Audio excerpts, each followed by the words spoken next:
বছরের রিচার্জ করে দিয়েছি। এবার আমাদের কথা বললা কেউ আসতে তারা দেখি।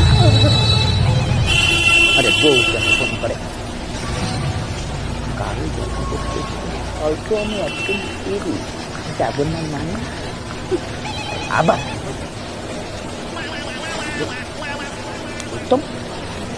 বল তো। হ্যাঁ ভাই, কোথায় তুই? আরে আমার কথা শোন একটা। আমার কথা শুন, পুরো যে ক্লাস ছিল না আমার অ্যাঞ্জেল প্রিয়া, ও তো কোথায় গেছে? কালকে তো একটা করতে যাবো। আরে তোকে কখন দিয়ে বৌদি কল করছে, বৌদি কনফারেন্সে আসে। তুই বাড়ি আসবি না, তুই বাড়িতে আগে তোরে মারবো, তারপর আমি গলায় ফাঁসি দিয়ে উপরে ঝুলবো। আর ভাই আরেকটা কথা বলছি, ওই যে তুই অ্যাঞ্জেল প্রিয়ার সাথে কথা বলিস না, ওইটা আমি। আর ওই কালকে দেখা করবি বলছিলিস না, ওইটা আমিই বলছিলাম।